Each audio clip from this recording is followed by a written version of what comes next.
김지혜는 서울 근교 신도시에 있는 아파트 거실 소파에 앉아 창밖을 내다보았다. 늦은 오후의 햇살이 거실 깊숙이 들어와 따스했지만 지혜의 마음은 늘 그늘져 있었다. 깔끔하게 정돈된 집안과 저녁 식사를 준비하는 남편 최현우의 다정한 뒷모습, 방에서 장난감을 가지고 노는 아이들의 웃음소리까지. 이 모든 것이 지혜가 스스로의 힘으로 일궈낸 안정되고 평화로운 삶의 조각들이었지만 고향에 있는 어머니와 언니 생각만 하면 언제든 깨질 수 있는 유리조각처럼 위태롭게 느껴졌다. 지혜는 성공한 커리어 우먼이었다. 유명 디자인 회사에서 팀장 자리에 올랐고 그만큼의 경제적 보상도 따랐다. 남들은 자수성가한 그녀를 부러워했지만 지혜는 그 성공의 이면에 늘 가족이라는 굴레가 얽혀 있음을 느꼈다. 특히 고향의 어머니와 언니 김수지는 지혜에게 끊임없이 돈을 요구했다. 사업 실패 후 가정을 등진 아버지 대신 어머니는 언니에게만 매달렸고 지혜는 알아서 자라는 아이라는 명목으로 늘 뒷전이었다.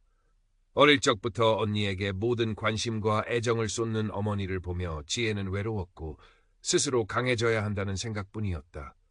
그 결과 지금의 안정된 삶을 얻었지만 가족과의 정서적 유대감은 메말라 있었다. 어머니나 언니에게서 오는 연락은 대부분 돈과 관련된 것이었다. 어머니의 병원비, 언니의 생활비, 조카의 학원비, 명목은 다양했지만 결국 돈이었다. 지혜는 도울 수 있는 선에서 도왔지만 그들의 요구는 끝이 없었다. 마치 지혜가 가진 모든 것을 당연히 나눠 가져야 한다는 듯했다. 그런 연락을 받을 때마다 지혜는 어린 시절의 상처가 다시 벌어지는 듯한 고통을 느꼈다. 자신이 아무리 노력해도 가족에게는 그저 돈줄일 뿐이라는 비참함, 띵동. 익숙한 알림과 함께 휴대폰 화면에 엄마라는 이름이 떴다. 지혜는 짧게 한숨을 쉬고 전화를 받았다. 예상대로 어머니의 목소리는 다급하고 불안정했다. 지혜야, 엄마야. 네, 엄마. 무슨 일이에요? 아이고, 지혜야, 큰일 났어. 정말 큰일 났어. 어머니는 울먹이며 말을 이었다. 오래전에 실패한 아버지의 사업비 때문에 집이 곧 경매에 넘어갈 위기에 처했다는 것이다.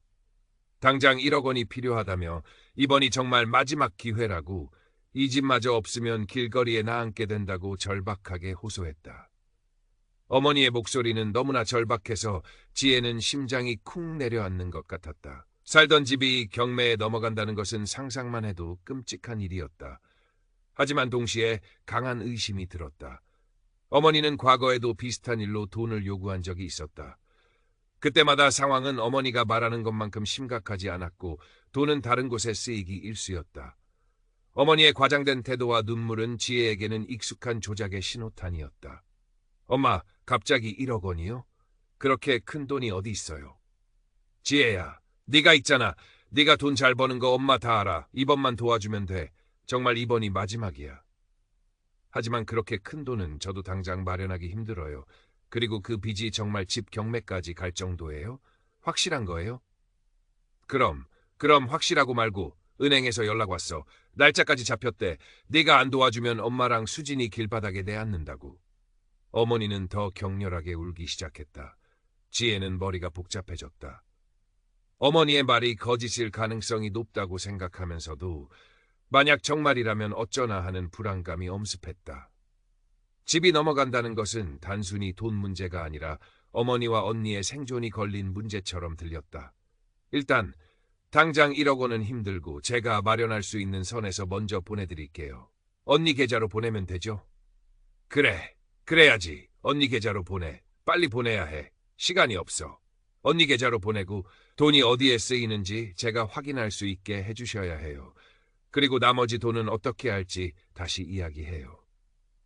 어머니는 마지못해 동의했지만 목소리에는 조바심이 가득했다. 전화를 끊은 후 지혜는 깊은 한숨을 쉬었다. 또 시작이구나. 이 끝없는 요구와 거짓말. 남편 최현우는 지혜의 얼굴을 보고 무슨 일이 있었는지 단번에 알아차렸다. 지혜는 남편에게 어머니와의 통화 내용을 이야기했다. 남편은 차분하게 지혜의 이야기를 들어주었다. 집이 경매에 넘어간다는 게 사실일까? 남편이 물었다. 모르겠어. 엄마 목소리는 정말 절박했는데 과거에도 몇 번 속은 적이 있어서 믿기가 힘들어. 1억 원이라는 금액도 너무 갑작스럽고. 만약 사실이라면 큰일이지만 지혜 씨 말대로 과거에도 그런 적이 있었다면 이번에도 다른 속내가 있을 수 있어. 나도 그렇게 생각해. 그런데 집이 넘어간다는 말에 마음이 너무 불안해져. 엄마랑 언니가 정말 갈 곳이 없어지면 어떡하지 하는 생각도 들고. 지혜는 죄책감과 의무감 사이에서 갈등하고 있었다. 자신이 가진 것을 가족이 절박하게 필요로 할 때 외면하는 것이 옳은 일인지 확신할 수 없었다. 지혜 씨 마음이에 그래도 1억 원이라는 돈은 우리 가정에도 큰 돈이야. 무작정 다 보내줄 순 없어. 남편이 조심스럽게 말했다. 일단 엄마가 말한 금액의 일부만 보내주고 돈이 실제로 그 빚을 갚는 데 쓰이는지 확인하는 게 좋겠어. 어떻게 확인해? 언니 계좌로 보내면 언니가 그 돈을 어디로 이체하는지 내역을 볼 수 있지 않을까? 엄마 계좌보다는 언니 계좌가 나을 것 같아. 언니는 사업하는 사람도 아니니까 돈의 흐름이 비교적 단순할 거야. 남편의 조언은 합리적이었다.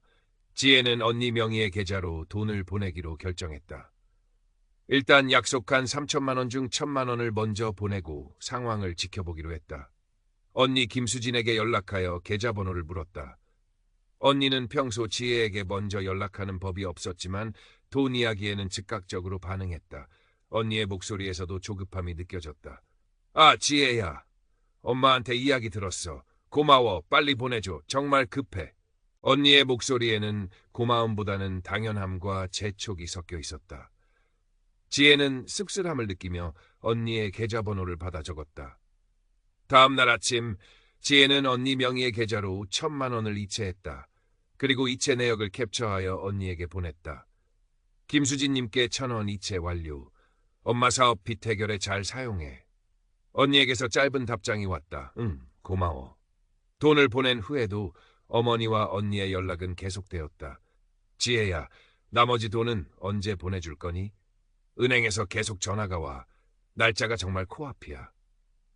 동생아, 엄마가 너무 힘들어하셔. 네가 좀만 더 빨리 보내주면 안 될까? 요구하는 금액은 3천만 원 전체로 늘어났고 이유는 여전히 집 경매 위기였다. 하지만 어머니의 목소리에서는 처음의 절박함보다는 조급함과 짜증이 섞여들기 시작했다. 지혜는 돈이 실제로 빚을 갚는 데 쓰이는지 확인하기 위해 언니 계좌의 입출금 내역을 예의주시했다. 계좌 내역을 볼 때마다 지혜는 점점 더 의심이 확신으로 바뀌는 것을 느꼈다. 2천만 원이 입금된 후 며칠 지나지 않아 8천만 원이라는 큰 금액이 언니 계좌에서 빠져나갔다. 전세 보증금이라는 명목으로 8천만 원. 그 금액은 어머니가 말한 사업빚 1억 원과는 관련이 없어 보였다. 언니가 갑자기 8천만 원짜리 전세 아파트로 이사할 이유가 있을까? 지혜는 머리가 복잡해졌다.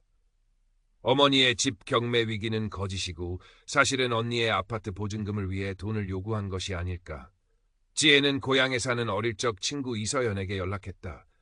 서연은 지혜의 어린 시절부터 현재까지의 복잡한 가족사를 어느 정도 알고 있는 유일한 사람이었다. 서연아, 오랜만이야. 잘 지내? 지혜야. 네가 웬일이야? 잘 지내지? 너는? 바쁘지? 나도 잘 지내. 다름이 아니라 엄마랑 언니 소식 좀 들었나 해서. 내 엄마랑 수진 언니? 딱히 들은 건 없는데 왜? 무슨 일 있어? 아니 그냥 엄마가 집 때문에 좀 힘들어하는 것 같다고 해서 혹시 동네에 무슨 이야기 도는 거 없나 해서. 집? 글쎄, 집 경매 넘어간다는 이야기는 오래전부터 들었는데 아직 그대로 잘 살고 계신 것 같던데. 오히려 요즘 수진 언니가 갑자기 좋은 아파트에 전세로 들어갔다고 동네에 소문이 좀 돌고 있어. 네 덕분에 살림 좀 폈다고 엄마가 동네 사람들에게 자랑하고 다닌다는 이야기도 들리고. 서연의 말은 지혜에게 충격으로 다가왔다. 좋은 아파트에 전세로 들어갔다. 내 덕분에 살림 좀 폈다고 자랑하고 다닌다. 이서연은 아무렇지 않게 말했지만 지혜에게는 비수처럼 꽂혔다. 어머니의 집 경매 위기는 거짓이었고 언니의 전세 보증금이 진실이었다. 그것도 지혜가 보낸 돈으로. 지혜는 심장이 차갑게 식는 것을 느꼈다. 배신감, 분노, 그리고 깊은 허탈감이 밀려왔다. 어머니는 집 경매라는 가장 절박한 명분을 내세워 딸을 속였고 언니는 그 돈으로 자신의 주거 문제를 해결했다. 그것도 지혜가 보낸 돈으로. 과거의 기억들이 파노라마처럼 스쳐 지나갔다. 중학생 때 어머니가 갑자기 아프다며 병원비가 필요하다고 돈을 요구했던 일. 그때 지혜는 용돈을 모으고 아르바이트까지 해서 돈을 마련해 보냈다. 그런데 나중에 알고 보니 그 돈은 언니의 학원비로 쓰였다. 그때도 어머니는 내 언니가 공부를 따라가기 힘들어해서 그렇다며 변명했고 지혜는 제대로 된 사과 한마디 듣지 못했다. 그때부터였을까? 어머니와 언니에 대한 깊은 불신이 자리 잡기 시작한 것이. 이서연의 말은 지혜의 의심을 확신으로 바꾸는 결정적인 계기가 되었다. 어머니의 집 경매 위기는 언니의 아파트 보증금을 위한 치밀한 거짓말이었다. 그것도 지혜가 고향에 살지 않고 동네 소식에 어두울 것이라는 점을 이용한 계획적인 사기였다. 지혜는 분노에 몸이 떨렸다. 자신이 가족이라는 이유로 그들의 어려움을 외면할 수 없다는 약점을 이용하여 이렇게 뻔뻔하게 속이다니. 내 덕분에 살림 좀 폈다는 어머니의 자랑은 지혜에게는 조롱처럼 들렸다. 지혜는 더 이상 참을 수 없었다. 지혜는 어머니에게 전화를 걸었다. 목소리를 최대한 차분하게 유지하려 노력했지만 미세하게 떨리는 것은 어쩔 수 없었다. 엄마, 언니 아파트 전세 계약했다면서요? 어머니는 순간 당황한 듯 침묵했다. 그리고는 목소리를 가다듬으며 말했다. 아, 그게 갑자기 좋은 매물이 나와서. 집 경매 위기라면서요. 당장 집이 넘어갈 수도 있다고 그렇게 절박하게 말씀하셨잖아요. 그런데 언니 아파트 보증금으로 돈을 쓰셨어요? 어머니는 변명을 늘어놓기 시작했다. 아니, 그게 집 경매 날짜가 좀 미뤄졌어. 그리고 수진이가 살 곳이 급해서. 일단 여기 보증금부터 해결하고 나중에 집 문제 해결되면 다시 돈 돌려주려고 했지. 나중에요? 언제요? 제가 언니 계좌 내역 다 확인했어요. 제가 보낸 돈이 언니 아파트 보증금으로 들어갔어요. 엄마, 저한테 거짓말하신 거죠? 어머니는 더 이상 변명할 말을 찾지 못하고 우물거렸다. 그때 옆에 있던 언니 김수진이 전화를 바꿔 받았다. 야, 김지혜, 네가 뭘 그렇게 따져? 우리가 네 돈 달라고 한 것도 아니고 엄마가 급하다고 해서 잠깐 빌린 거잖아. 언니의 뻔뻔한 태도에 지혜는 할 말을 잃었다. 빌려? 빌린다고? 언니, 엄마가 집 경매 넘어간다고 길바닥에 나앉게 생겼다고 울면서 전화했어. 그게 어떻게 그냥 잠깐 빌리는 거야? 그건 엄마가 좀 과장한 거고 아무튼 네가 잘 나가니까 이 정도는 해줄 수 있잖아. 우리가 얼마나 힘들게 사는지 알면서. 내가 힘들게 사는 거 알면서 나를 이렇게 속여? 엄마랑 언니 둘이 짜고 나를 기만했잖아. 집 경매는 거짓말이고 언니 아파트 보증금이 목적이었잖아. 그래서 뭐 네가 돈이 그렇게 많으면서 그 정도도 못 해줘? 우리가 네 돈 달라고 한 것도 아니고 엄마가 부탁한 건데. 언니는 오히려 적반하장으로 나왔다. 지혜는 분노보다 깊은 슬픔을 느꼈다. 이 사람들은 정말 자신을 가족으로 생각하는 것이 아니라 그저 돈주머니로 생각하는구나. 과거의 상처와 현재의 배신이 한꺼번에 터져 나왔다. 언니, 엄마, 어떻게 나한테 이럴 수가 있어요? 내가 그동안 얼마나 도와줬는데 그런데도 이렇게 나를 속여? 우리가 언제 너를 속였어? 네가 가족을 못 믿는 거지. 어머니의 목소리가 다시 들려왔다. 격분한 목소리였다. 네가 잘 나가니까 우리가 우습게 보여? 네가 돈 좀 벌었다고 엄마랑 언니를 이렇게 무시해? 무시라니요. 엄마가 저한테 거짓말하고 돈 빼돌린 거잖아요? 빼돌려? 내가 네 엄마인데. 네가 번 돈이 내 돈이나 마찬가지지. 네가 그동안 엄마한테 해준 게 뭐가 있다 그래. 어머니의 말에 지혜는 충격을 금할 수 없었다. 내가 번 돈이 내 돈이나 마찬가지. 그동안 지혜가 느꼈던 모든 불신과 상처가 이 한마디로 설명되는 듯했다. 어머니는 지혜를 독립된 인격체가 아닌 그저 자신과 언니의 필요를 채워주는 수단으로만 여기고 있었다. 지혜는 더 이상 대화할 의미가 없다고 느꼈다. 그들은 자신의 잘못을 인정하기는커녕 오히려 지혜를 비난하고 감정적으로 매도했다. 과거의 상처가 다시 덧나는 듯한 고통에 눈물이 왈칵 쏟아졌다. 됐어요. 더 이상 할 말 없어요. 지혜는 떨리는 목소리로 말했다. 엄마랑 언니가 저를 어떻게 생각하는지 잘 알았어요. 제가 그동안 도와드린 건 가족이니까 그래도 어려우니까 하는 마음이었어요. 그런데 저한테 이렇게까지 하시네요. 뭘 그렇게 대단한 걸 해줬다고 그래. 네가 돈이 그렇게 많으면서. 언니가 소리쳤다. 그래, 네가 돈 좀 벌었다고 그렇게 유세 떠는 거냐. 어머니도 거들었다. 내가 그 돈 아니었으면 지금 그렇게 살지도 못했어. 어머니의 말은 비수처럼 지혜의 심장을 파고들었다. 자신이 스스로의 힘으로 이룬 성공까지 부정하는 듯한 말이었다. 아버지가 남긴 유산이 아닌 오롯이 자신의 노력으로 얻은 결과였다. 그런데 어머니는 그것마저 인정하지 않았다. 엄마, 언니, 저한테 너무하세요. 지혜는 겨우 말을 이었다. 눈물 때문에 목소리가 심하게 떨렸다. 어떻게 자식한테, 동생한테 이렇게까지 할 수가 있어요? 집 경매가 아니라 언니 아파트 보증금 때문에 저를 속였다는 게 정말 믿기지가 않아요. 그래서 어쩔 건데? 이미 돈은 다 썼어? 네가 뭘 할 수 있는데? 언니는 조롱하듯 말했다. 그래, 네가 어쩔 건데 돈 아까워서 그렇게 발발 떠는 거냐? 어머니도 비웃었다. 네가 그렇게 돈이 아까우면 우리한테 연락하지 마. 우리도 너 같은 자식, 동생 필요 없어. 당장 인연 끊자. 어머니의 마지막 말은 지혜에게 충격과 동시에 이상한 해방감을 안겨주었다. 인연을 끊자. 지혜가 감히 입 밖에 내지 못했던 말이었다. 가족이라는 굴레 때문에, 죄책감 때문에 차마 끊어내지 못했던 관계였다. 그런데 어머니 스스로 그 말을 했다. 지혜는 깊은 슬픔 속에서도 단호하게 대답했다. 좋아요. 엄마가 그렇게 말씀하시니 저도 더 이상 미련 없어요. 이제 정말 끝이에요. 뭐, 네가 지금 뭐라고 했어? 어머니가 놀란 듯 소리쳤다. 다시는 연락하지 마세요. 저도 앞으로 연락 안 할 거예요. 엄마, 언니, 이제 정말 끝이에요.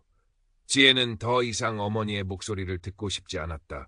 일방적인 비난과 조롱, 그리고 마지막 협박까지.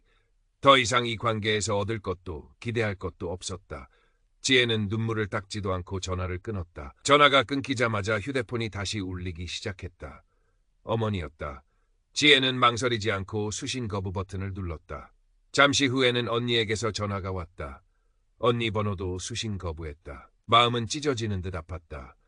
자신이 사랑하고 사랑받고 싶었던 가족에게서 버림받았다는 충격, 그리고 그들이 자신을 그저 돈으로만 봤다는 사실에 대한 배신감. 하지만 동시에 깊은 심연 속으로 가라앉는 듯한 고통 속에서 한 줄기 빛을 본 것 같았다. 드디어 이 지긋지긋한 관계에서 벗어날 수 있게 되었다는 안도감. 지혜는 휴대폰 연락처에서 어머니와 언니의 이름을 찾아 차단 목록에 추가했다. 손가락은 미세하게 떨렸지만 마음은 단호했다.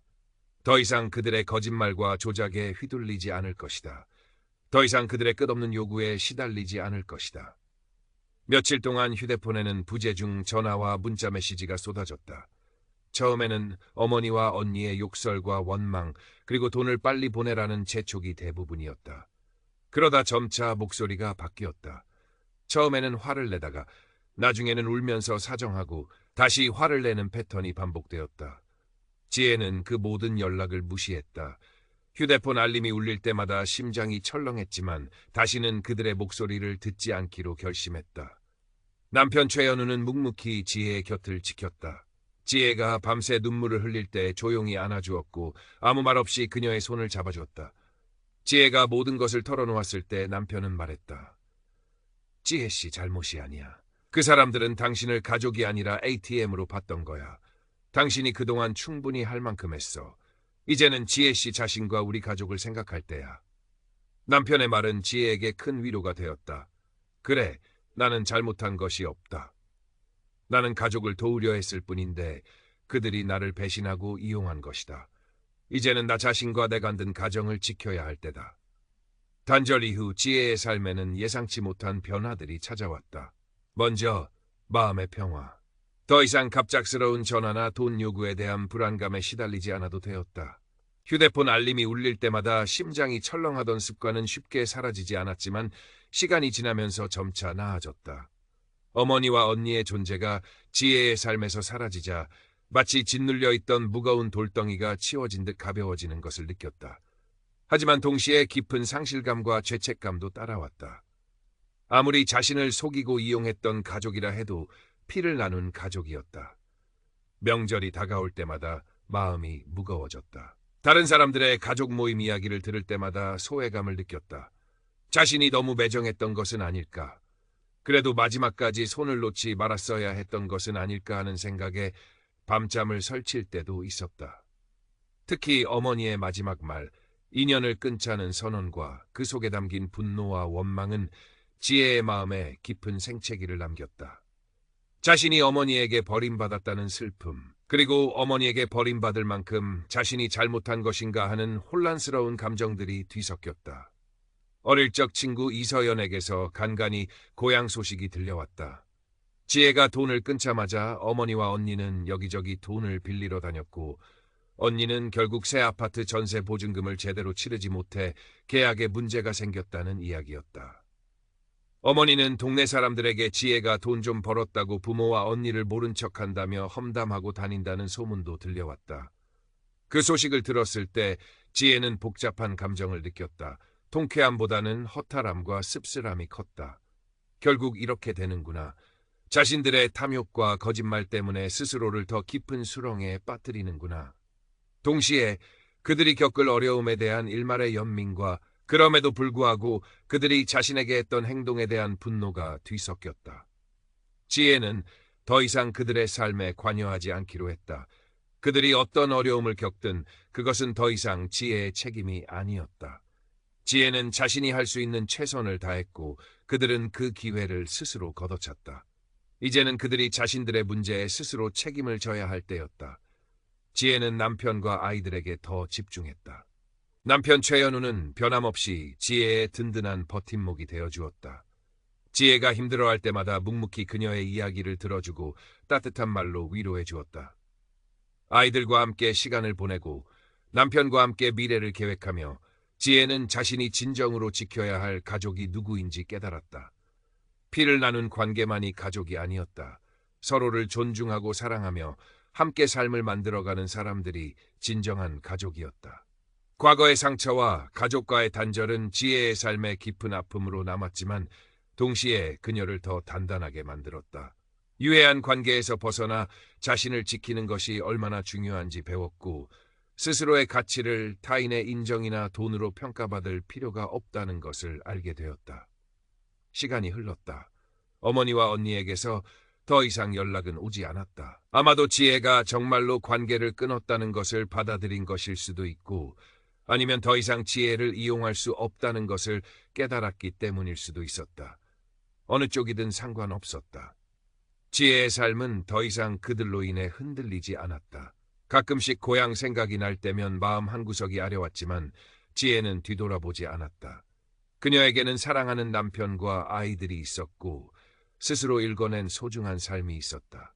과거의 그림자는 여전히 남아 있었지만 더 이상 지혜의 앞날을 가로막지는 못했다. 마지막으로 지혜는 자신에게 약속했다. 다시는 그 누구에게도 자신을 함부로 대하게 두지 않을 것이라고. 가족이라는 이름으로든 어떤 다른 명목으로든 자신을 속이고 이용하려는 시도에 단호하게 맞설 것이라고. 그리고 자신이 사랑하는 사람들을 지키기 위해 최선을 다할 것이라고. 창밖으로 어둠이 내렸다. 거실에는 따뜻한 불빛이 켜지고 아이들의 웃음소리가 울려 퍼졌다. 남편이 다가와 지혜의 어깨를 감쌌다. 지혜는 남편에게 기대어 눈을 감았다. 아픔은 여전히 남아 있었지만 그녀는 평화로웠다. 유해한 관계의 굴레를 벗어나 비로소 진정한 자신의 삶을 찾은 것이다. Current Part Characters 2006 Total Characters 1002 몇 달이 지나고 지혜의 삶은 어느 정도 안정을 되찾았다. 어머니와 언니에게서 오는 연락은 완전히 끊겼고 지혜 역시 그들의 소식을 일부러 찾아 듣지 않았다. 가끔 서연에게서 들려오는 소식은 여전히 그들이 경제적으로 어려움을 겪고 있으며 언니의 아파트 문제도 완전히 해결되지 않았다는 내용뿐이었다. 서연은 어머니가 여전히 지혜의 험담을 하고 다닌다고 전했지만 이제는 그런 이야기도 지혜의 마음에 큰 파동을 일으키지 못했다. 마치 먼 나라의 이야기처럼 들렸다. 명절이 다가왔다. 예전 같았으면 어머니와 언니에게 연락해야 한다는 압박감과 함께 또 어떤 돈 이야기를 꺼낼까 하는 불안감에 시달렸을 것이다. 하지만 올해 명절은 달랐다. 지혜는 남편과 아이들과 함께 여행 계획을 세웠다. 북적이는 가족 모임 대신 조용하고 편안한 시간을 보내기로 했다. 여행지에서 지혜는 오랜만에 진정한 휴식을 느꼈다.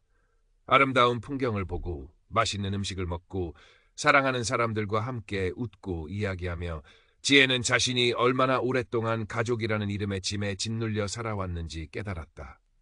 그 짐을 내려놓으니 비로소 숨통이 트이는 것 같았다. 여행에서 돌아온 후 지혜는 일상으로 돌아왔다.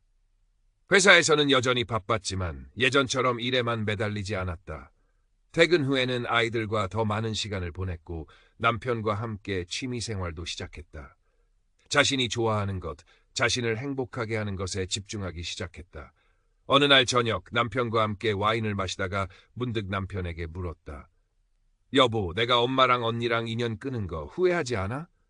남편은 지혜의 손을 잡고 따뜻하게 웃었다. 왜 그런 생각을 해? 나는 지혜 씨가 자신을 지킨 게 자랑스러워 옳은 일을 한 거야. 하지만 그래도 가족인데 내가 너무 매정했던 건 아닐까? 매정한 게 아니야. 자신을 파괴하려는 사람들로부터 자신을 보호한 거지. 가족이라는 이유로 모든 걸 희생해야 하는 건 아니야. 지혜 씨도 행복할 권리가 있어. 남편의 말에 지혜는 눈시울이 붉어졌다. 자신을 이해하고 지지해주는 남편이 있다는 사실이 얼마나 큰 축복인지 다시 한번 느꼈다. 시간이 더 흘러 계절이 몇 번 바뀌었다. 지혜는 어머니와 언니의 생일, 명절 등 예전 같았으면 연락했을 날짜들을 무심하게 넘겼다. 더 이상 그들에 대한 분노나 원망도 희미해졌다. 그저 자신의 삶에서 사라진, 더 이상 아프지 않은 기억의 파편처럼 남았다. 물론 완전히 잊은 것은 아니었다. 가끔씩 문득 어린 시절의 기억이 떠오를 때가 있었다. 언니와 함께 놀았던 기억, 어머니가 해주신 음식 맛. 좋았던 기억이든 나빴던 기억이든 그것은 지혜의 일부였다. 하지만 이제는 그 기억들이 현재의 지혜를 아프게 하거나 묶어두지 않았다. 가족과의 단절은 지혜에게 큰 상처를 남겼지만 동시에 새로운 시작을 의미했다.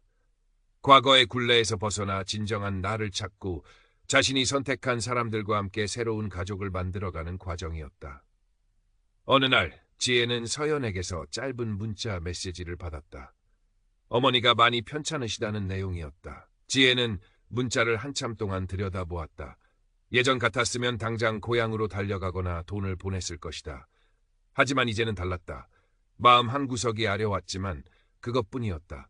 지혜는 답장하지 않았다. 더 이상 그들의 삶에 개입하지 않는 것이 자신과 그들 모두에게 최선이라는 것을 알고 있었다. 지혜는 어머니가 편찮으시다는 소식을 들은 후 며칠 동안 마음이 복잡했다. 죄책감과 연민이 뒤섞여 올라왔지만 동시에 과거의 배신과 상처가 생생하게 되살아났다. 남편에게 이 사실을 이야기하자 남편은 묵묵히 지혜의 어깨를 감싸 안아주었다. 아무 말도 하지 않았지만 그 침묵과 온기만으로도 지혜는 위로받았다. 지혜는 고민 끝에 서연에게 짧게 답장했다. 응, 알았어. 소식 전해줘서 고마워. 그게 전부였다. 더 이상 자세한 상황을 묻지도 어떤 도움을 제안하지도 않았다. 서연도 지혜의 복잡한 상황을 이해하는 듯 더 이상 구체적인 이야기를 꺼내지 않았다. 시간은 계속 흘렀다. 어머니의 건강 상태가 어떻게 되었는지, 언니는 어떻게 지내는지 지혜는 더 이상 직접적으로 알려고 하지 않았다. 그들의 삶은 지혜의 삶에서 분리되었다. 완전히. 가끔씩 아이들이 할머니나 이모에 대해 물을 때가 있었다. 지혜는 아이들에게 복잡한 진실을 다 이야기할 수는 없었다.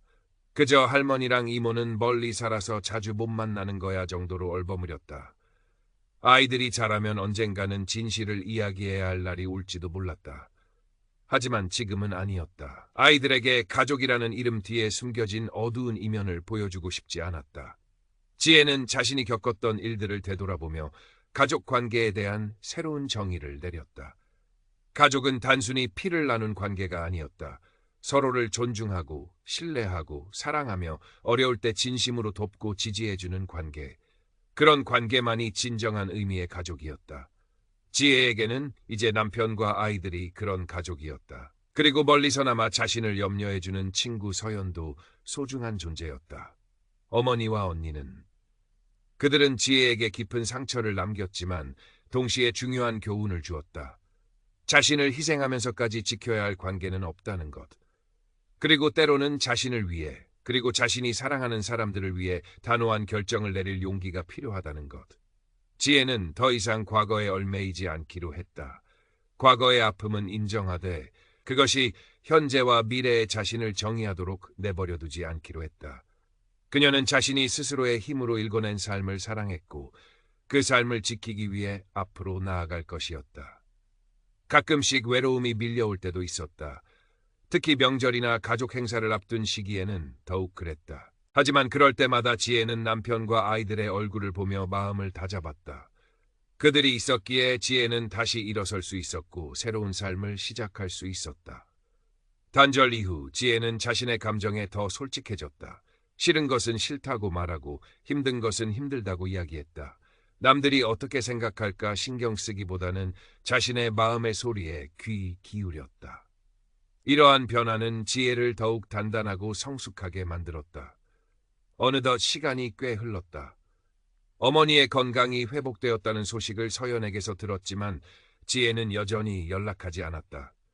언니가 여전히 경제적으로 어렵다는 이야기도 들려왔지만 지혜는 더 이상 마음 쓰지 않았다. 그들의 삶은 이제 지혜의 책임이 아니었다. 지혜는 자신의 선택에 대해 후회하지 않았다. 물론 아프지 않았던 것은 아니었다. 하지만 그 아픔은 썩어가는 환부를 도려내는 수술의 고통과 같았다. 아프지만 그래야만 살 수 있는. 지혜는 스스로를 살리기 위해 고통스러운 수술을 감행했고 이제 회복 단계에 접어든 것이었다. 이제 지혜의 삶은 평화로웠다. 완벽하지는 않았지만 거짓과 조작에 시달리던 과거에 비하면 천국과 같았다. 밤에는 편안하게 잠들 수 있었고 아침에는 불안감 없이 눈을 뜰 수 있었다. 자신이 번 돈을 가족을 위해 마음껏 쓸 수 있었고 미래를 계획할 수 있었다. 가족과의 단절은 지혜에게 재정적인 해방뿐만 아니라 정서적인 해방도 가져다 주었다. 더 이상 인정받기 위해 애쓰거나 버림받을까 두려워할 필요가 없어졌다. 어머니와 언니의 기대와 실망으로부터 자유로워지자 지혜는 비로소 나 자신으로 숨 쉴 수 있게 되었다. 회사에서도 지혜는 더욱 능력을 발휘했다. 개인적인 문제로 인한 불안감이 사라지자 일에 집중할 수 있었고 팀원들과의 관계도 더욱 원만해졌다. 그녀의 리더십은 더욱 빛을 발했고 프로젝트 성공률도 높아졌다. 상사로부터 인정을 받고 승진 제안을 받기도 했다. 남편 최연우는 지혜의 변화를 가장 가까이에서 지켜보며 기뻐했다. 과거에는 늘 어딘가 불안해 보이고 문득 슬픔에 잠기곤 했던 지혜가 이제는 환하게 웃고 삶의 활력을 되찾은 모습을 보며 남편은 안도했다. 두 사람의 관계는 더욱 깊어졌다. 서로에게 솔직하게 감정을 표현하고 어려움을 함께 나누며 서로의 가장 든든한 지지대가 되어주었다. 아이들도 엄마의 변화를 느꼈다. 예전에는 엄마가 가끔씩 이유 없이 예민해지거나 슬퍼 보일 때가 있었는데 이제는 늘 밝고 긍정적인 에너지를 내뿜는 엄마가 되었다. 아이들은 그런 엄마를 더 따랐고 집안 분위기는 더욱 화목해졌다. 지혜는 자신의 선택이 옳았음을 확신했다. 물론 가족과의 관계가 파탄난 것은 슬픈 일이었다. 하지만 그 관계가 지속되었다면 지혜는 결국 자신을 잃고 말았을 것이다. 자신의 행복, 자신의 가정, 자신의 정신 건강까지 모두 희생하며 끝없이 착취당했을 것이다. 단절은 아픔이었지만 그것은 스스로를 구원한 행위였다. 가끔씩 과거의 상처가 불쑥 튀어나와 지혜를 괴롭힐 때도 있었다. 특히 어린 시절 어머니의 편애나 언니의 질투가 떠오르면 마음이 아팠다. 하지만 이제는 그런 감정에 휩쓸리지 않았다. 과거는 과거일 뿐 현재의 자신을 규정할 수 없다는 것을 알았기 때문이었다.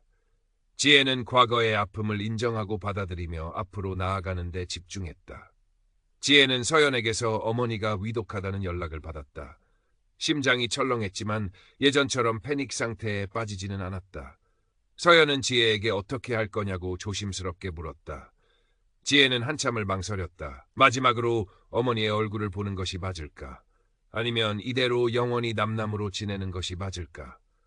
남편과 상의했다. 남편은 지혜의 뜻을 따르겠다고 했다. 지혜 씨 마음이 가장 중요해. 후회하지 않을 선택을 해. 지혜는 며칠 밤낮을 고민했다. 어머니에 대한 원망과 분노, 그리고 한때는 자신을 낳아준 존재였다는 복잡한 감정이 뒤섞였다. 결국 지혜는 결정을 내렸다. 지혜는 어머니가 계신 병원으로 향했다. 남편에게는 알리지 않았다. 혼자서 이 시간을 보내고 싶었다. 고향으로 가는 기차 안에서 지혜는 복잡한 심경에 잠겼다. 몇 년 만에 가는 고향인가? 그리고 어머니의 마지막을 보기 위해 간다는 사실이 비현실적으로 느껴졌다. 병원에 도착하자 언니 김수진이 보였다. 수척해진 얼굴이었지만 지혜를 보자마자 눈을 동그랗게 뜨며 다가왔다. 김지혜? 네가 어떻게 여기에? 언니의 목소리에는 놀라움과 경계심이 뒤섞여 있었다. 지혜는 아무 말 없이 언니를 지나쳐 어머니의 병실로 향했다. 병실 안에는 어머니가 산소호흡기에 의지한 채 누워 계셨다. 예전에 활기 넘치던 모습은 온데간데 없고 작고 힘없는 모습이었다. 지혜는 어머니의 침대 곁에 섰다. 어머니는 눈을 감고 계셨고 지혜가 온 것을 알지 못하는 듯했다. 지혜는 한참 동안 어머니의 얼굴을 바라보았다. 어린 시절 언니에게 젖은 수건으로 몸을 닦아주던 어머니의 모습, 언니가 좋아하는 반찬을 만들어주던 어머니의 모습, 그리고 자신에게는 늘 차갑게 알아서 잘하라고 말했던 어머니의 모습이 스쳐 지나갔다. 그리고 마지막으로 돈을 요구하며 인연을 끊자고 소리치던 어머니의 얼굴이 떠올랐다. 눈물이 흘렀다. 슬픔인지 원망인지 아니면 후회인지 알 수 없는 복잡한 감정의 눈물이었다. 지혜는 조용히 어머니의 손을 잡았다. 차갑고 메마른 손이었다. 어머니는 미동도 없었다. 얼마나 시간이 흘렀을까? 언니가 병실로 들어왔다. 언니는 지혜를 노려보았다. 왜 왔어? 이제 와서 뭘 어쩌겠다고. 지혜는 언니의 말에 대꾸하지 않았다. 그저 어머니의 손을 놓았다. 이제 가봐. 언니가 차갑게 말했다. 지혜는 고개를 끄덕였다. 더 이상 이곳에 있을 이유가 없었다. 어머니는 더 이상 지혜를 알아보지 못했고 언니는 여전히 적대적이었다. 지혜에게 이 병실은 낯설고 차가운 공간일 뿐이었다. 지혜는 조용히 병실을 나섰다. 병원 복도를 걸어 나오면서도 뒤돌아보지 않았다. 어머니의 마지막 모습은 지혜의 마음에 또 하나의 상처로 남을지도 몰랐다. 하지만 동시에 마지막 인사를 했다는 사실에 일말의 안도감도 느꼈다. 고향을 떠나는 기차 안에서 지혜는 다시 한번 눈물을 흘렸다. 이번에는 과거의 모든 아픔과 미련을 씻어내는 듯한 눈물이었다. 어머니와의 관계는 이렇게 끝이 났다. 비극적이고 슬픈 결말이었지만 지혜는 자신의 선택을 후회하지 않았다. 서울로 돌아온 지혜는 남편과 아이들을 만났다. 그들의 따뜻한 포옹 속에서 지혜는 다시 살아갈 힘을 얻었다. 과거는 과거일 뿐 현재와 미래가 더 중요했다. 어머니가 돌아가셨다는 소식은 며칠 후 서연을 통해 들었다. 장례식에는 가지 않았다. 언니에게서 연락이 오지도 않았다. 그렇게 어머니와의 마지막 인연은 완전히 끊어졌다. 어머니가 돌아가신 후 지혜의 마음에는 복잡한 감정의 소용돌이가 일었다. 슬픔, 안도감, 그리고 해결되지 않은 원망과 죄책감. 특히 장례식에 가지 않았다는 사실이 마음에 걸렸지만 언니와의 관계를 생각하면 가는 것이 더 큰 상처를 남길 수도 있었다고 스스로를 위로했다. 서연에게서 언니가 어머니의 빚 때문에 힘들어하고 있으며 어머니가 남긴 낡은 집마저 처분해야 할 상황이라는 소식을 들었다. 언니는 여전히 지혜를 원망하고 있으며 동네 사람들에게 지혜의 험담을 계속하고 있다고 했다.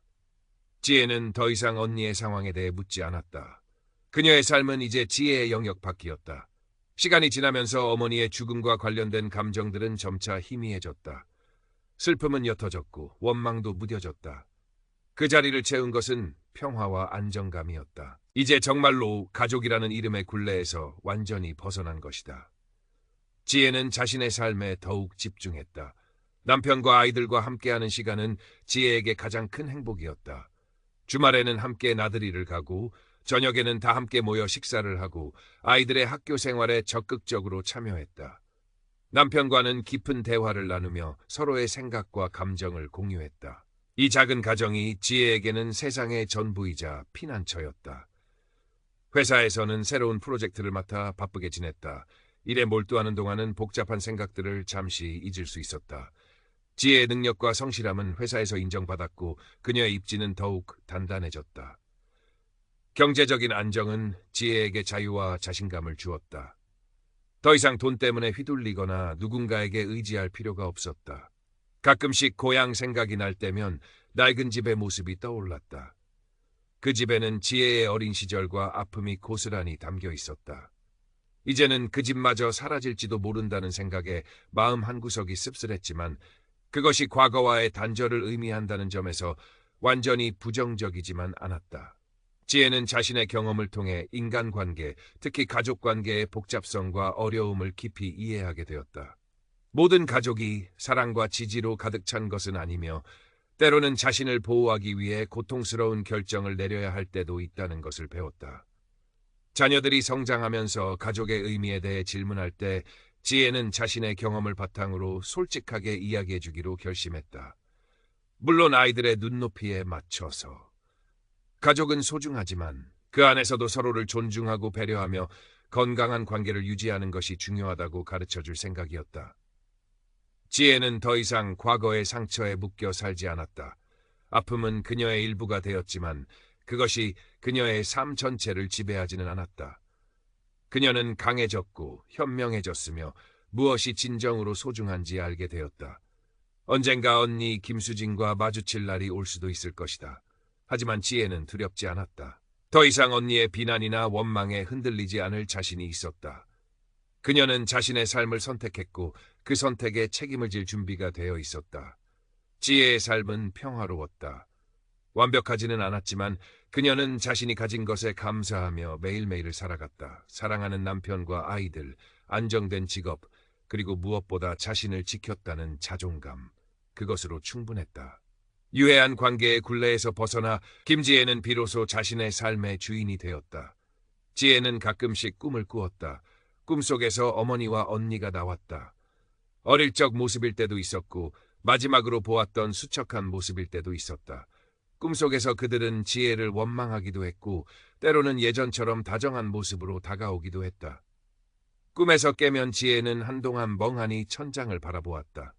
꿈은 현실이 아니었지만 과거의 잔재들이 여전히 무의식 속에 남아있음을 알려주는 듯했다. 하지만 꿈은 꿈일 뿐이었다. 현실로 돌아오면 지혜는 다시 자신의 삶에 집중했다. 아침에 일어나 남편과 함께 커피를 마시고 아이들을 학교에 보내고 출근하여 일을 했다. 퇴근 후에는 가족과 함께 저녁을 먹고 아이들의 숙제를 봐주고 남편과 함께 하루를 마무리했다. 평범하고 소중한 일상이었다. 서연에게서 언니가 어머니의 집을 결국 팔았다는 소식을 들었다. 빚을 갚고 나니 남는 돈이 거의 없어서 언니는 더 작은 집으로 이사를 가야 했다고 했다. 서연은 언니가 여전히 지혜에 대해 좋지 않게 이야기하지만 예전처럼 심하지는 않다고 덧붙였다. 지혜는 그 소식을 듣고 특별한 감정을 느끼지 않았다. 안타까움도 통쾌함도 없었다. 그저 그들의 삶이 그렇게 흘러가는구나 하고 생각할 뿐이었다. 이제 지혜의 삶에는 어머니와 언니가 차지했던 자리가 비어 있었다. 그 빈자리는 처음에는 아픔과 상실감으로 채워져 있었지만 시간이 지나면서 점차 다른 것들로 채워졌다. 남편과의 더 깊어진 유대감, 아이들과의 더 친밀해진 관계, 그리고 스스로를 돌보는 시간. 지혜는 그 빈자리를 건강하고 긍정적인 에너지로 채워나갔다. 지혜는 자신의 경험을 바탕으로 다른 사람들에게 조언을 해주기도 했다. 비슷한 가족 문제로 힘들어하는 친구나 동료에게 자신의 이야기를 들려주며 때로는 단호한 결정을 내리는 것이 자신을 지키는 방법이 될 수 있다고 이야기해 주었다. 물론 쉽지 않은 결정이었지만 장기적으로 보았을 때 자신에게 더 나은 결과를 가져다 줄 수 있다고 덧붙였다. 지혜는 더 이상 과거의 그림자에 갇혀 살지 않았다. 그녀는 과거의 아픔을 인정하고 받아들였지만 그것이 현재의 행복을 방해하도록 내버려 두지 않았다. 그녀는 자신이 스스로의 힘으로 만들어낸 삶을 사랑했고 그 삶을 감사하게 여겼다. 가끔씩 문득 만약 그때 다른 선택을 했다면 어땠을까 하는 가정을 해볼 때도 있었다. 만약 계속해서 어머니와 언니의 요구를 들어주었다면 아마도 지금쯤 자신은 지쳐 쓰러지거나 모든 것을 잃고 후회하고 있었을지도 몰랐다. 자신의 결정이 옳았음을 다시 한번 확인하는 순간이었다. 지혜는 앞으로의 삶에 대해 기대감을 가졌다. 남편과 함께 아이들이 성장하는 모습을 지켜보고 함께 늙어가고 새로운 경험들을 할 것이다. 더 이상 과거의 짐에 묶여있지 않은 그녀의 삶은 무한한 가능성으로 가득 차 있었다. 지혜는 거실 소파에 앉아 창밖을 내다보았다. 저녁 노을이 하늘을 아름다운 색으로 물들이고 있었다. 평화로운 풍경이었다. 지혜는 조용히 미소 지었다. 아픔은 있었지만 그녀는 결국 행복을 찾았다. 스스로를 지키고 사랑하는 사람들과 함께 새로운 삶을 시작한 것이다. 그녀의 이야기는 끝났지만 그녀의 삶은 계속될 것이다. 과거의 상처를 안고 하지만 더욱 단단해지고 현명해진 모습으로.